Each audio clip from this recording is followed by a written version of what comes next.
ప్రతి సందర్భం ప్రత్యేకం, ప్రతి సంబరం శాశ్వతం. మీ one stop shopping destination Mysore Sari Udyog. నమస్తే రమగారు. నమస్తే చెయ్య. రమగారు, మనకి తొలి ఏకాదశి వస్తుంది. మరి ఏకాదశి యొక్క విశిష్టత, ఆ రోజు అనుసరించాల్సిన విధి విధానాలు ఇంకొకసారి మాట్లాడుకో. తొలి ఏకాదశి అంటే దేవశయని ఏకాదశి అంటారు. శయనైకాదశి దీని పేరు. విష్ణుమూర్తి ఈరోజు శయనంలోకి వెళ్తాడు, ఆయన పడుకుంటారని చెప్తారు. అయితే విష్ణుమూర్తి పడుకుంటాడు అంటే మానవులకి నిద్రాకాలాలు పెరుగుతాయి, రాత్రిళ్ళు పెరగటం మొదలవుతుంది. మామూలుగా మనం చెప్పుకుంటామా, వర్షం శీతాకాలం రాత్రిళ్ళు పెద్దవవుతాయి. ఇప్పటి నుంచి నిద్రా సమయం పెరుగుతుంది, ఇది లెక్క. అయితే ఉత్తరాయణ పుణ్యకాలం అని మనం ఎక్కడి నుంచి చేసుకున్నాము, జనవరి 15వ తారీఖు మకర సంక్రమణం నుంచి ఇక్కడ దాకా ఉత్తరాయణం అని చెప్పుకున్నాం. అవును. మహాద్భుత చరిత్రుడైనటువంటి భీష్మ పితామహుడు కూడా ఉత్తరాయణం వచ్చేదాకా ప్రాణాలు నిలిపి ఉత్తరాయణంలో ప్రాణం త్యజించాడు ఆయన. అంత పుణ్యకాలమైన ఉత్తరాయణం కంటే ఆటే పుణ్యకాలం కాదు, దేవతల నిద్రా సమయం అని చెప్పబడే ఈ దక్షిణాయన కాలంలో వస్తుంది ఇది తొలేకాదశి.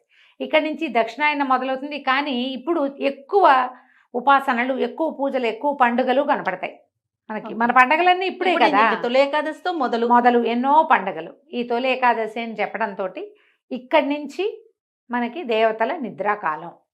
అందుకని ఉపాసన పెంచాలి, విధానాలు మారాలి, నిద్రా సమయం పెరుగుతుంది, ఇది లెక్క. అయితే తొలి ఏకాదశి అంటే ఏకాదశి ఎవరు? ఏకాదశి మురాసురుడితోటి విష్ణుమూర్తి యుద్ధం చేస్తూ అలిసి ఒకంత విశ్రాంతి తీసుకునే సమయంలో మురాసురుడు విజృంభించి మీదకొస్తే అతనిని ఎదుర్కోవడానికి విష్ణుమూర్తి శరీరంలోంచి బయటకు వచ్చినటువంటి స్త్రీ శక్తి స్వరూపమే ఏకాదశి. అందుకని ఏకాదశి నాడు ఉపవాసం ఉంటే విష్ణు ప్రీతికరము అని చెప్తాను. విష్ణువుని రక్షించింది ఆ శక్తి, ఆయనదే, ఆయనలోంచే పుట్టింది. ఆయన విశ్రమించినప్పుడు ఆయనలోంచి పుట్టింది బయటికి.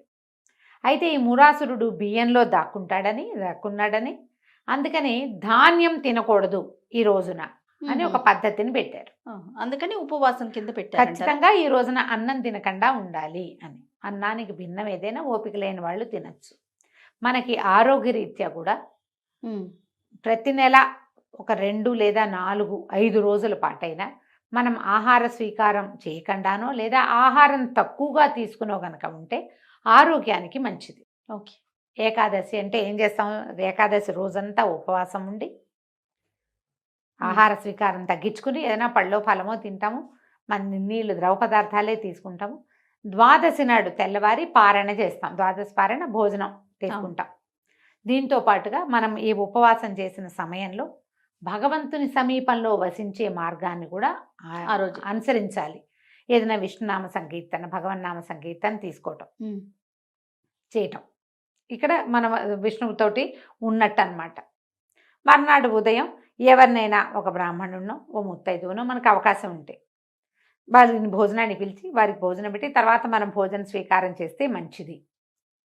ద్వాదశి పారాయణకి రమ్మని ఎవరైనా పిలవచ్చు మీకు అవకాశం ఉంటే. అవకాశం లేకపోతే మనం వంట చేసుకుని మనమే దేవుడికి నివేదన చేసుకుని మనమే భోజనం చేసి ఎవరికైనా ఏమంటారు మనం పొత్తర్లు ఇవ్వటము, మోయనివ్వటము, తర్వాత దాన్ని స్వయం పాకం ఇవ్వడము మంచిది చేయగలిగితే. ఇది ఈ కాలంలో కుదరాలి కదా. సమీపంలో ఎవరైనా దేవాలయం ఉండి అర్చకులు ఎవరైనా దొరికినా, మీకు దగ్గరలోనే బ్రాహ్మణులు ఎవరైనా దొరికినా, లేదా నేను అవన్నీ చేయలేను, నాకు వాటి మీద నమ్మకం లేదు, ఎవరో ఒకరికి భోజనం పెట్టండి. అది మనం చేయగలిగిన పని కదా, చేస్తే మంచిది. ఇప్పుడు ఈ కాలంలో ఇక్కడి నుంచి మొదలుపెట్టి, ఎప్పుడు తొలి ఏకాదశి నుంచి మొదలుపెట్టి కార్తీక శుద్ధ ఏకాదశి, ఉత్థాన ఏకాదశి దాకా, అంటే ఇప్పుడు శయన ఏకాదశి, అది ఉత్థాన ఏకాదశి, 4 నెలల కాలాన్ని చాతుర్మాస్యంగా చెప్తారు. ఈ చాతుర్మాస్య దీక్షలో మనకి గురువుగారు చాలామంది, జిఎస్ స్వామి వారు చాతుర్మాస్య దీక్షలో ఉన్నారు అని చెప్తాం కదా. అవునండి. మన శృంగేరి పీఠాధిపతి చాతుర్మాస్య దీక్షలో ఉన్నారని. చాతుర్మాస్య దీక్షలో ఉన్నప్పుడు వారున్న ప్రదేశం నుంచి వేరే చోటకు వెళ్ళి ఎక్కడికి ప్రయాణాలు చేయకూడదు, ప్రయాణం చేయకుండా ఉంటారు. ఎందుకంటే ఇది వర్షాకాలం వస్తుంది, ఈ కాలంలో ప్రయాణాలు మంచివి కాదని పాత రోజుల్లో ఈ నియమం పెట్టి ఉండొచ్చు. మామూలు మనలాంటి వాళ్ళు కూడా చాతుర్మాస్యం చేసుకోవచ్చు. చాతుర్మాస్యం ఈ 4 నెలలు విష్ణువుని పూజించే విధానం. రోజు విష్ణుమూర్తికి అభిషేకం చేయటం ముక్తి లభిస్తుందట. రోజు తులసితోటి అర్చన చేయటం, నందివర్ధనం పువ్వులతోటి అర్చన చేయటం, ప్రతిరోజు చాతుర్మాస్యంలో దేవాలయ దర్శనం చేయటం, ప్రతిరోజు విష్ణు సహస్రనామ పారాయణ చేయటం, శివపారాయణ కూడా శివనామం కూడా, ఇది ఓన్లీ విష్ణువుకే అని చెప్పడానికి ఏం లేదు. చాతుర్మాస్యంలో కూడా శివదీక్ష కూడా శివనామ స్మరణ చేసుకోవచ్చు. పంచాక్షరి ప్రతిరోజు విధిగా ఎన్నిసార్లు చేయాలని, ప్రతిరోజు గాయత్రి చేయటం, ఇలా ఏదైనా ఈ చాతుర్మాస్యంలో ఎవరైనా చేయొచ్చు. చాతుర్మాస్య దీక్ష ప్రత్యేకంగా తీసుకునే వాళ్ళు ఏంటంటే దీనికి కులమత వయో విచక్షణ ఏమీ లేదు. గృహస్థులు తీసుకుంటారు, వాళ్ళకి అవకాశం ఉంటుంది. మొదటి మాసం అంటే ఇప్పుడు తొలి ఏకాదశి నుంచి మళ్ళీ నెల దాకా కూరలు తినరు, 2వ నెలలో పెరుగు తినరు, 3వ నెలలో పాలు తీసుకోరు, 4వ నెలలో ఏ పప్పు దినుసులు తీసుకోరు. ఇది నియమం. ఇది నియమం. ఈ నియమం దీంతో పాటుగా మనం ఏం చేయొచ్చు చాతుర్మాస్యంలో, ఇవన్నీ మనం పాటించలేము. మనం పాటించగలిగేవి కొన్ని ఉన్నాయి. 4 నెలలు భగవద్గీత చదవండి, భాగవత పారాయణ చేయండి, ఏదైనా పురాణ శ్రవణం చేయండి, ప్రతిరోజు 4 మంచి మాటలు వినండి. ఇలా మనం చాతుర్మాస్య దీక్ష చేసుకోవచ్చు. ఏదైనా చేయొచ్చుగా మనం. మహాభారతం వినొచ్చు, భాగవతం వినొచ్చు, రామాయణం వినొచ్చు, శివపురాణము, విష్ణు పురాణము, ఎవరైనా ఎవరేది చెప్తే ఏదో ఒక పురాణ శ్రవణం చేయటం, లేదా దేవాలయానికి వెళ్ళటం, లేదా పూజ చేసుకోవటం. ప్రతిరోజు దీపం 4 నెలలు 2 పూట్ల దీపం. అలవాట్లేదు దీపాలు పెట్టేది, ఒక పూటే పెడతాం. ఈ 4 నెలలు 2 పూట్ల దీపం పెట్టండి. మనం చేయగలిగింది కానీ మాసం అంతా చేసేలా 4 నెలలు చేసుకుని 4 నెలలు కూడా ఈ 4 నెలలు చాతుర్మాస్యం కదా. అవునవును, చాతుర్మాస్యం ఎలా చేసుకోవాలి అని అడిగే వాళ్ళ కోసం చెప్తున్నాను. అట్లానేనండి. చాతుర్మాస్యానికి పెద్ద పెద్ద విధి విధానాలు ఉన్నాయి. అవి పాటించదలుచుకుంటే మీరు పెద్దవాళ్ళని ఎవరైనా కనుక్కుని పురోహితుని కనుక్కుని చేసుకోవచ్చు. అవి నేను చెప్పట్లా. మనం ఇది ఇలా చేయొచ్చు. ఓకే, ప్రతిరోజు చేసుకునేవి ఇక్కడి నుంచి మొదలుపెట్టి చేసుకోవటం. మనం తొలి ఏకాదశికి వస్తే తొలి ఏకాదశి నాడు పేలపిండిని నివేదన చేసి తీసుకుంటారు. పేలపిండి అంటే పేలాలు, జొన్నలు వేయించి, బియ్యం పేలాలు వడ్ల పేలాలు కాకుండా జొన్న పేలాలు చేస్తారు ఎక్కువగా. జొన్న పేలాలు చేసుకోవటం, తర్వాత వాటిని చక్కగా దంచి బెల్లము కొంచెం ఏలక పొడి చేర్చి దంచి పిండిని నివేదన చేసి భగవంతుడికి పేలపిండి పంచుకోవచ్చు, తినచ్చు. ఓకే, ఈరోజు విశేషం అది. ఇక్కడి నుంచి మనకి దక్షిణాయనం మొదలవుతుంది.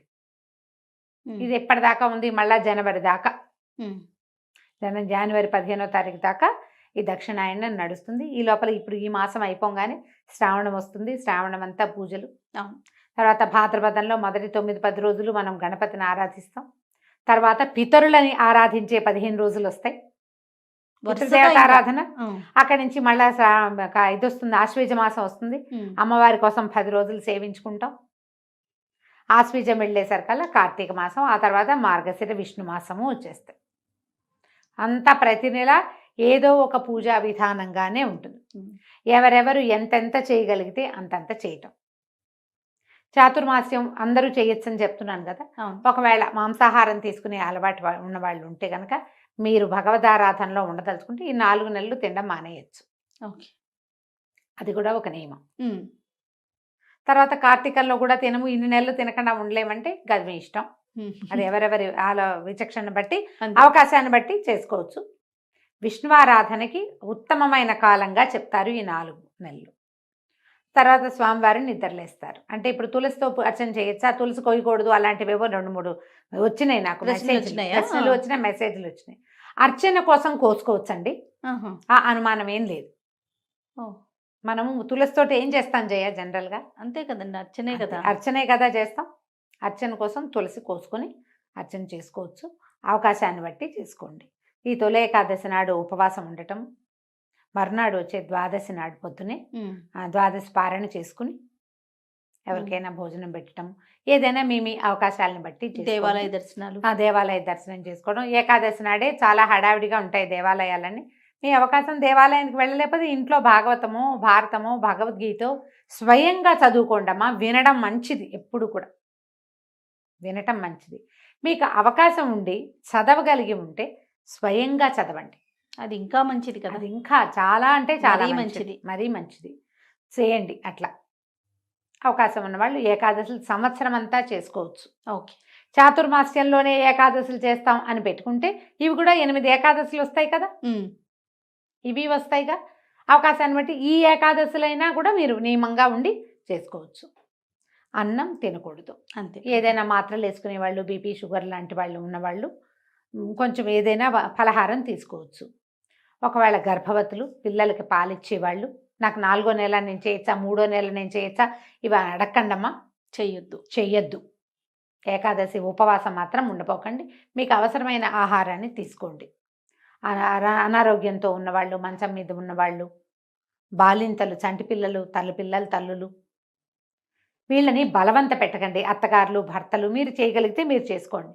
మీరు కూడా ఏకాదశి ఉండాల్సిందేనని అనద్దు. కనీసం భగవన్నామ స్మరణ చేయించండి. దేవుడికి దీపం పెట్టించండి. దీపం పెట్టుకోవచ్చు. నియమం ఎంత మటుకు కొన్ని నియమాలైనా పెట్టుకోవచ్చు. ఏదన్నా మంచిది చదువుకోవచ్చు.